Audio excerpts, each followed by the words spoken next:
한국직업방송과 연합뉴스TV가 함께 만드는 취업 전문 뉴스, 투데이 고용플러스입니다. 정부가 어린이들이 행복한 나라를 만들겠다는 목표로 포괄적인 아동정책을 발표했습니다. 공부만 매달릴 게 아니라 창의성을 기를 수 있게 놀이공간을 늘리고 국가가 어린이들의 건강관리와 학대 예방에 더 큰 책임을 지겠다는 게 핵심입니다. 이준음 기자입니다. 줄을 통과하고 잡아당기며 어린이들이 뛰어놉니다. 창고 앞 허허 벌판이 어린이들의 놀이터로 바뀐 겁니다. 어린이들에게 놀이는 재미만을 위한 게 아니라 창의성을 기르는 일이지만 놀이권에 대한 국가나 사회의 관심은 없었습니다. 그러다 보니 놀이 공간도 부족한 게 현실입니다. 실제 우리나라 아동 10명 중 6명은 일주일에 단 하루도 운동을 안 하고 있습니다. 나가 놀지 않으니 친구도 줄고 소화 비만도 늘어나는 등 문제도 잇따르고 있습니다. 정부는 내년부터 각종 아동체육시설 설치를 지원하는 놀이혁신 선도지역 시범 사업을 벌여 놀이공간을 대폭 늘리기로 했습니다. 또 4살 무렵엔 난청 및 안과 검사를 지원하고 아동 치과 주치의를 두는 등 건강관리에도 힘쓸 계획입니다. 매년 늘어나는 아동 학대를 막기 위해 내년부터 민간단체인 아동보호전문기관 대신 지방자치단체가 직접 조사를 맡고 민법상 친권자가 할 수 있는 징계에서 체벌을 빼는 것도 검토 중입니다. 부모도 함부로 체벌할 수 없게 한다는 얘기입니다. 출생 사실을 의료기관이 국가에 알리는 출생통보제 도입도 추진합니다. 부모가 출생 신고도 않은 채 어린이를 유기, 학대하는 일을 막기 위해서입니다. 학대 피해 어린이는 시설 대신 원래 집으로 돌아가도록 돕거나 위탁 가정을 연결하는 쪽으로 정책을 추진합니다. 또 예비 양부모의 충실한 입양 준비를 위해 입양 휴가제를 만들어 위탁 제도도 활성화할 방침입니다. 연합뉴스TV 이준음입니다. 가계빚이 올해 들어서도 꾸준히 늘고 있습니다. 하지만 증가세는 크게 둔화했습니다. 정부의 고강도 규제 영향인지 증가율이 9분기 내리 줄어들면서 6년 만에 가장 작았는데요. 하지만 여전히 소득 증가보다는 속도가 빠르다는 게 문제입니다. 배삼진 기자입니다.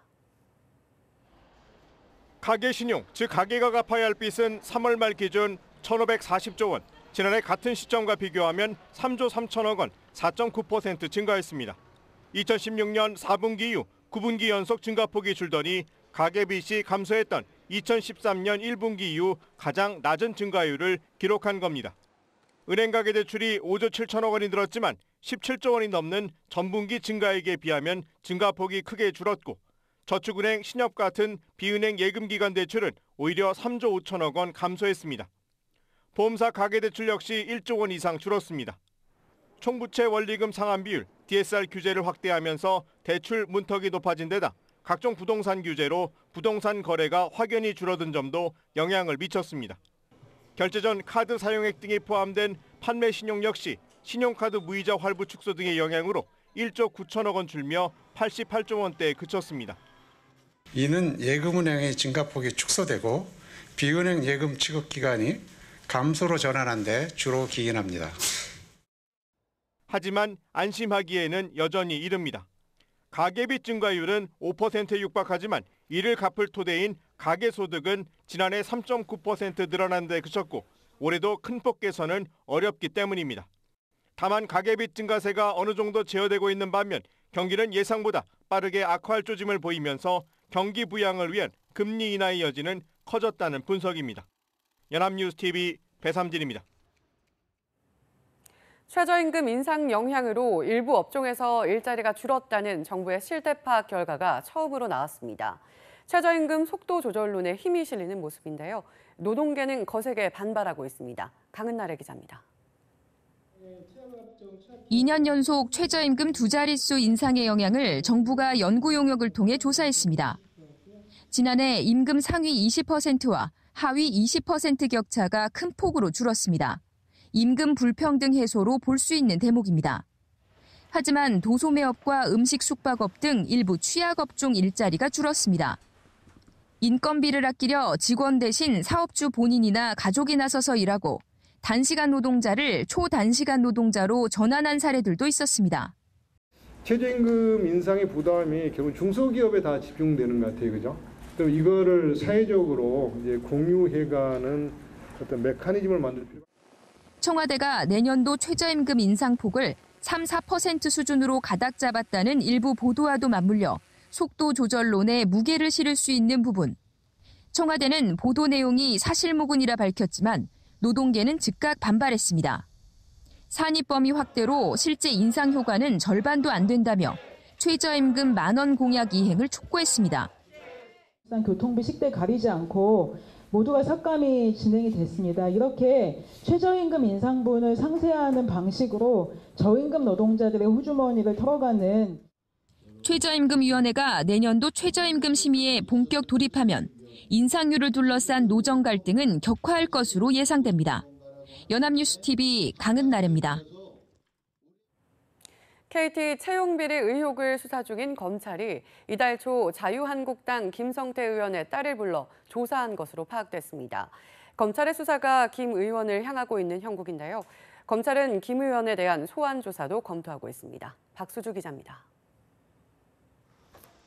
서울 남부지검이 지난 9일 자유한국당 김성태 의원의 딸을 참고인 신분으로 소환해 조사했습니다. 이날은 검찰이 김 의원의 딸 등 11명을 부정 채용하라고 지시한 혐의로 이석채 전 KT 회장을 기소한 날입니다. KT에서 계약직으로 일하다 정규직으로 채용된 김 의원의 딸은 2012년 채용 당시 서류 전형에도 응시하지 않았던 걸로 조사됐습니다. 2차 전형이던 인적성 검사 기간이 다 끝난 뒤에야 채용 절차를 밟은 김 씨는 뒤늦게 본 온라인 인성검사에서 불합격했지만 면접에 올라 최종 합격했습니다. 논란이 되자 지난 3월 김 의원은 딸이 인편으로 서류를 제출했다고 해명했습니다. 하지만 당초 계약직으로 채용되기 전 딸의 지원서를 사장에게 직접 건넨 인물이 김 의원이었던 사실이 드러나 의혹은 더 커졌습니다. 김 의원은 혐의를 줄곧 부인하고 있습니다. 명백한 사찰에 의한 정치 공작입니다. 그 2년 가까운 동안에 밤낮을 가리지 않는 그런 자기 노력의 결과로 이렇게 공채 시험에 당당하게 합격하고. 김 의원의 딸 역시 부정 채용인지 몰랐다는 취지로 진술한 것으로 전해졌습니다. 지난 5개월간 수사를 벌여온 검찰이 김 의원의 딸을 소환하면서 김 의원도 조만간 불러 조사할 것으로 전망됩니다. 관건은 검찰이 김 의원의 관여 의혹을 입증할 증거를 얼마나 확보했느냐입니다. 검찰이 김 의원에 대해 어떤 결론을 내놓을지 관심이 쏠립니다. 연합뉴스TV 박수주입니다. 11개월 만에 마련한 임단협 잠정 합의안을 부결시킨 르노 삼성차 노조가 조만간 새 협상안을 만들어 회사 측과 재협상에 나서기로 했습니다. 노조는 22일 긴급 대의원 회의를 열고 부결 원인은 정비사 등으로 구성된 영업지부의 외부 용역파로 인한 고용 불안과 최저임금에 미달하는 급여였다며 이같이 설명했습니다. 노조 집행부는 내부 의견 수렴 등을 위해 오는 27일부터 천막 농성에 돌입할 예정입니다. 르노 삼성차 노사는 지난 16일 2018년 임단협 잠정 합의안을 도출했지만 지난 21일 조합원 찬반 투표에서 합의안이 부결됐습니다. 스타트업이 한자리에 모이는 글로벌 스타트업 페스티벌 익시트 대전 2019가 대전 컨벤션 센터에서 열렸습니다. 대전시와 CEO클럽 한국 지부가 공동 주최하고 대전 창조경제혁신센터가 주관한 이번 행사는 국내 투자자 100여 명이 참석해 글로벌 진출 가능성이 있는 스타트업을 발굴하기 위해 마련했습니다. 또 세계적인 스타트업 축제인 핀란드 슬러시 CEO와 엑셀러레이터 헥스 설립자, 세계 최대의 해커톤인 정션 대표 등이 기조 강연자로 나서 스타트업 성장을 위한 전략을 공유했습니다. 이와 함께 투자 PT 오디션, 원스톱 창업 상담, 네트워킹 파티 등이 진행돼 60여 개 스타트업의 우수한 기술력을 한눈에 볼 수 있는 기회가 됐습니다. 특히 행사 동안 메인 무대에서 열린 투자 PT 오디션에 선정된 세 팀은 2019년 슬러시 참관 기회가 제공됩니다. 문재인 대통령이 바이오헬스 분야를 3대 전략적인 신산업으로 선정해 집중적으로 지원하겠다고 밝혔습니다. 지역 경제 투어 차원에서 충북 오송을 방문한 자리에 서였는데요. 고일한 기자입니다. 2030년까지 제약, 의료기기 세계시장 점유율 6%, 500억 불 수출, 5대 수출 주력 산업으로 육성하고자 합니다. 바이오헬스 산업 혁신 전략 선포식에 참석한 문재인 대통령. 이 분야에 종사하는 기업인들을 직접 만나 애로사항을 청취했습니다. 어쨌든 이제 규제가 문제다. 네. 아니 규제가 지금 없는데, 법률이 없는데. 금속본법까지. 네, 그렇죠. 그렇습니다. 기술 발전에 따라 관련법의 개정을 요구하는 주장에 대해선 참모진에게 검토를 지시했습니다. 규정이 있기 때문에 거기 이제 식물도 가능하다는 그런 이제 요구가 들어가면 될 것 같습니다. 예, 저 챙겼습니다. 네, 감사합니다. 문 대통령은 신약을 개발 중인 기업인들과 따로 환담의 시간을 가졌습니다. 이곳에선 신약의 인허가 기간 단축과 관련한 목소리가 터져 나왔습니다. 그 심사관님들 숫자를 좀 늘려줬으면 하는 바람이고요. 또 하나는 보면 한 분야에서 좀 장기간 일해서 좀 전문성이 이렇게 쌓일 수 있게 하는 그런 제도가 좀 필요하다고 생각을 합니다. 한편 문 대통령의 충북 방문에는 이 지역 출신인 노영민 대통령 비서실장도 동행했습니다. 노 실장 취임 후 문 대통령의 지역경제 투어에 동행한 것은 이번이 처음입니다. 연합뉴스TV 고일환입니다. 12년 전 삼성전자 반도체 공장에서 근무하던 황유미 씨가 급성 백혈병으로 숨지며 이른바 백혈병 분쟁이 시작됐습니다. 10년에 걸친 역학조사 결과가 나왔는데 반도체 사업장 노동자의 경우 백혈병으로 인한 사망 위험이 2배 이상 높았습니다. 신세롱 기자의 보도입니다. 반도체 백혈병 논쟁이 시작된 지난 2007년. 재해를 인정하지 않는 회사와 피해자 사이 분쟁은 11년 만인 지난해 마무리됐습니다.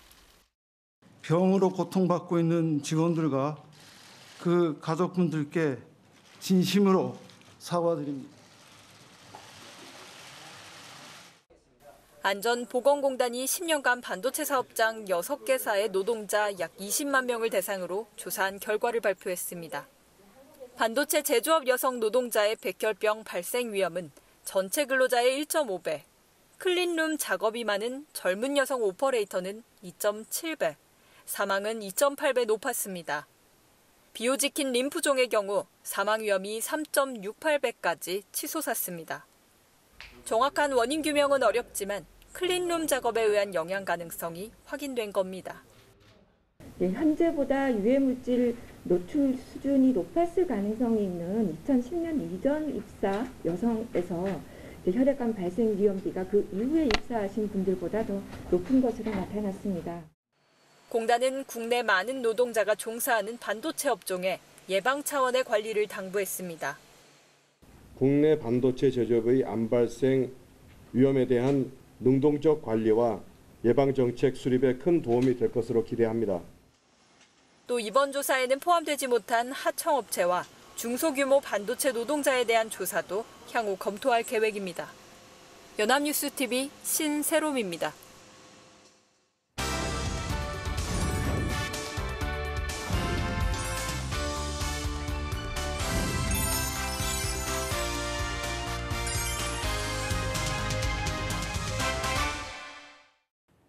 사회적으로 핫한 이슈를 키워드로 알아보는 핫키워드 시간입니다. 안치홍 아나운서 안녕하세요. 안녕하세요.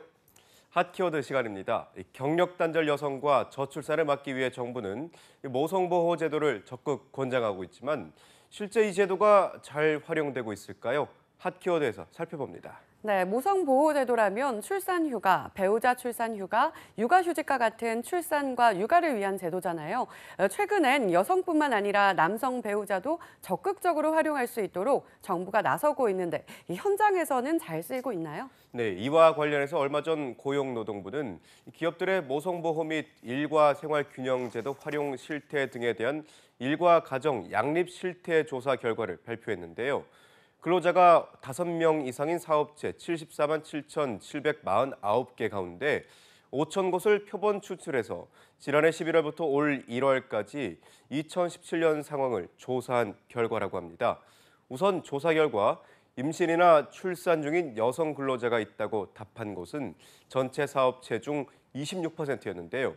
그런데 이 중에서 출산 휴가가 끝난 뒤 여성 근로자가 복직한다고 응답한 곳은 9.9%에 불과했다고 합니다. 육아휴직을 이어서 사용한다고 응답한 업체 역시 8.9%뿐이었습니다. 네, 출산 휴가가 끝난 뒤 복직을 한다는 응답한 비율이 10%도 안 된다는 점이 참 충격적입니다. 그렇다면 혹시 기업에서 모성보호제도에 대한 인식이 좀 부족했던 것은 아닐까요? 네, 그렇지 않습니다. 이 모성보호제도에 대한 인지도는 상당히 높은 편이었는데요. 출산 휴가는 86.6%, 배우자의 출산 휴가는 72.4%, 육아휴직은 57.1% 등의 순으로 대다수의 기업이 모성보호 제도에 대해 충분히 인지하고 있는 것으로 나타났습니다. 하지만 문제는 실제로 활용되지 못했다는 건데요. 한 해 동안 출산 휴가와 육아휴직을 활용한 사업체 비율을 살펴보니 각각 9.6%와 3.9%에 불과했던 겁니다. 네, 인지도는 높은데 현실에서 활용 비율은 상당히 낮았네요. 이렇게 괴리가 높은 원인은 무엇 때문이었나요? 네, 출산 휴가 제도를 알고 있는데 활용할 수 없는 이유를 살펴보니 74.9%의 응답자가 사내에 제도 미도입이라고 응답해 1위를 차지했습니다. 2위는 9.8%가 뽑은 대체 인력 부인의 어려움이었고 3위는 7.6%의 비율을 보인 동료 및 관리자 업무 가중이었습니다.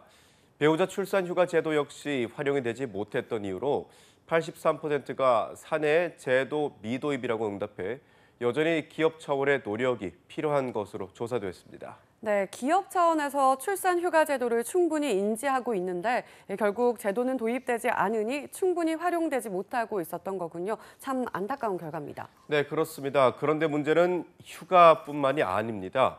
근로기준법에 따라 임신 12주 이내 또는 36주 이후 여성 근로자가 청구 시 하루 2시간 근로시간 단축이 가능한 제도인 임신기 근로시간 단축 제도는 인지도 자체가 54.3%로 상당히 낮았는데요. 활용도 역시 3.3%에 불과했습니다. 이 역시 가장 큰 이유는 80.6%로 사내 제도 미비였는데요. 또 만 8세 이하 또는 초등학교 2학년 이하의 자녀를 둔 부모에게 각각 최대 1년간 휴직을 보장해주는 제도인 육아휴직 제도 역시 활용도는 3.9%밖에 되지 않았습니다. 네, 사실 육아휴직 제도야말로 이 자녀를 양육하는 부모에게 꼭 필요한 제도인데 이 역시 활용도가 현격히 떨어지는 이유는 뭘까요? 네, 경영상의 이유가 가장 큽니다. 육아휴직을 사용했을 때 동료와 관리자의 업무 과중이 발생한다는 응답이 31%로 1위를 차지했는데요. 2위는 대체 인력 확보 곤란으로 23.1%가 응답했습니다. 상황이 이렇다 보니 육아휴직 제도를 부담 없이 신청할 수 있는 사업체는 절반 수준인 47.5%에 불과했고 부담이 존재한다는 응답 역시 33.8%였습니다. 사실상 신청하기 어렵다는 사업체도 18.7%로 20% 가까운 사업체에서 육아휴직이 불가능한 것으로 나타났습니다. 네, 역시 가장 직접적인 이유는 모성보호제도를 활용했을 때 이 업무의 배분이나 대체 인력을 뽑는 것이 어렵기 때문이었군요. 이러한 이유라면 기업 규모가 작을수록 모성보호제도를 활용하는 게 더욱 어려웠을 것 같은데요. 네, 그렇습니다. 기업의 규모별로 따지면 출산 휴가의 경우 300인 이상의 사업체는 70.1%가 활용했지만 100인에서 299인 사업체는 36.3%, 30인에서 99인인 사업체는 20.6%, 10일에서 29인인 사업체는 11.4%, 5에서 9인인 사업체는 5.9%로 이렇게 점점 활용도가 낮아졌습니다. 육아기 근로시간 단축 제도 역시 300인 이상 사업체는 30%에 가까운 활용도를 보였지만 299인 이하 사업체의 활용도는 10% 미만으로 큰 차이를 보였는데요.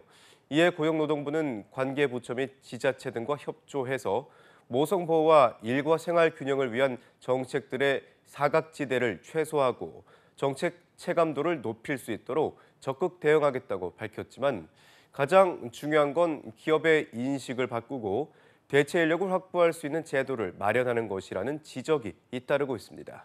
네, 제도는 참 다양하고 알차지만 정작 현실에선 활용도가 절반도 채 되지 않습니다. 결국 제도만 마련한다고 되는 게 아니라는 뜻이 되겠죠. 제도의 마련이 아닌 시행을 위한 실질적인 방안이 필요한 시점입니다. 지금까지 핫키워드 안치홍 아나운서였습니다. 고맙습니다. 고맙습니다. 지금까지 투데이 고용 플러스였습니다. 오늘 저희가 준비한 내용은 여기까지입니다. 함께해 주신 여러분 고맙습니다.